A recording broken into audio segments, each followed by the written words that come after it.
નમસ્કાર દર્શક મિત્રો, સ્વાગત છે તમારું અમારી હવામાન વિભાગની ચેનલમાં।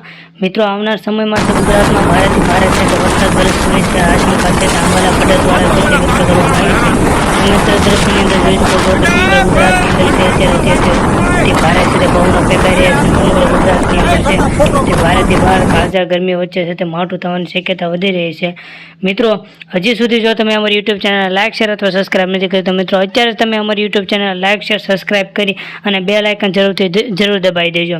તો મિત્રો, આપણે હવામાન વિશે વાત કરતા હતા કે ગુજરાતમાં છે મિત્રો અત્યારે કાળઝાળ ગરમી વધી રહી છે અને આ ગરમીની વચ્ચે છે મિત્રો ગુજરાતમાં હવે અચાનક છે હવામાનમાં છે મિત્રો ફેરફાર એટલે કે હવામાન મિત્રો છે પલટો જોવા મળ્યો છે। ફેરફાર થવાની શક્યતા છે વ્યક્ત કરવામાં આવી છે। હવામાન વિભાગની આગાહી પ્રમાણે રાજ્યના અનેક વિસ્તારોમાં આગામી દિવસોમાં છે મિત્રો ગાજવીજ સાથે કમોસમી વરસાદ પડી શકે છે। જ્યાં મિત્રો કમોસમી વરસાદ પડી શકે છે અને મિત્રો ગાજવીજ સાથે એટલે કે ભારે પવનો અને વાવાઝોડા સાથે કરા સાથે વરસાદ પડી શકે છે એવી આગાહી છે તે આંબાલા પટેલ દ્વારા વ્યક્ત કરવામાં આવી છે।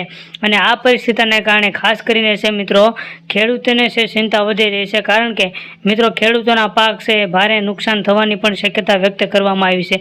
જ્યાં મિત્રો આવા ભર ઉનાળે છે મિત્રો વરસાદ વરસી શકે છે તો ખેડૂતોના પાક છે એને પણ ભારે છે નુકસાન થઈ શકે છે। આ માટે આંબાલા પટેલ દ્વારા છે તે ભારે આગાહી કરવામાં આવી છે કે ખેડૂતોએ છે અલગ પ્રકારની છે મિત્રો ચેતવણી એટલે કે ખાસ પ્રકારની સૂચના આપી દીધી છે કે આવા સમયે છે તે ખેડૂતોએ છે પોતાના મિત્રોને સૌથી એલર્ટમાં એલર્ટ જિલ્લાની તો વાત કરીએ તો સુરત છે, ભાવનગર છે, મહુવા છે, વેરાવળ છે, જુનાગઢ છે, જામનગર છે, વોખા છે, હળવદ છે, અમદાવાદ છે, વડોદરા છે। મિત્રો આવા જિલ્લાઓને છે ખાસ કરીને ભારેથી ભારે છે તે આગાહી કરી દેવામાં આવી છે।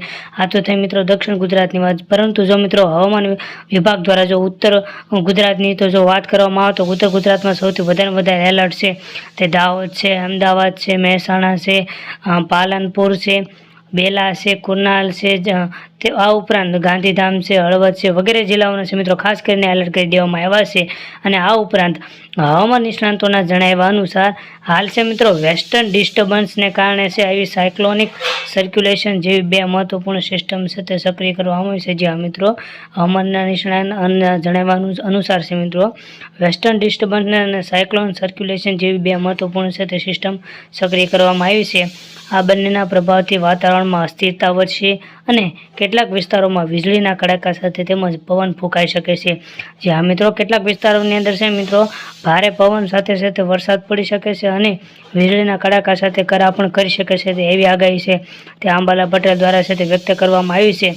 અને મિત્રો પવનની ગતિ પણ છે તે વધી શકે છે એવી આગાહી છે। પવનની ગતિ મિત્રો વાત કરીએ તો પવનની ગતિ આશરે છે મિત્રો 40 થી 80 કિલોમીટર પ્રતિ કલાક સુધી પહોંચી શકે છે એવી આગાહી કરવામાં આવી છે।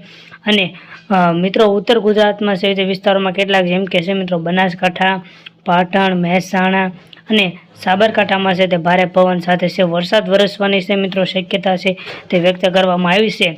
સાથે જ કચ્છ છે, અરવલ્લી છે, મહીસાગર છે, પંચમહાલ છે, દાહોદ છે, વડોદરા છે, ભરૂચ છે અને નર્મદા સહિતના કેટલાક વિસ્તારોમાં વરસાદ વરસવાની શક્યતા છે તે આગાહી છે મિત્રો કરવામાં આવી છે। સૌરાષ્ટ્ર અને કચ્છમાં હળવાથી મધ્યમ વરસાદ પડી શકે છે અને કેટલાક જિલ્લાઓમાં માટે ખાસ કરીને છે મિત્રો એલર્ટ જાહેર કરવામાં આવ્યું છે, જેથી લોકોને સાવચેત રહેવાની સલાહ આપવામાં આવી છે। ખેડૂતોને ખાસ કરીને પાકની સુરક્ષા માટે તકેદારી રાખવા સૂચન કરવામાં આવી છે।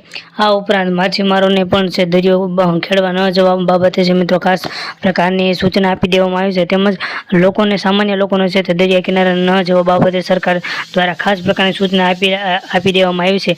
તેમજ જે લોકો દરિયા કિનારે રહે છે ત્યારે વાવાઝોડી જેવી પરિસ્થિતિનો ઉદ્ભવ થાય છે તો તેમને છે તે યોગ્ય સ્થળાંતર જગ્યાએ છે ખસેડી દેવા સરકાર દ્વારા છે તે ખાસ પગલાં લેવામાં આવે છે। અને આવી જો ગંભીર પરિસ્થિતિ સર્જાય છે તો સરકાર દ્વારા જે સૂચનાઓ આપવામાં આવે છે તેનું આપણે ચુસ્તપણે છે તે પાલન કરવાનું રહેશે।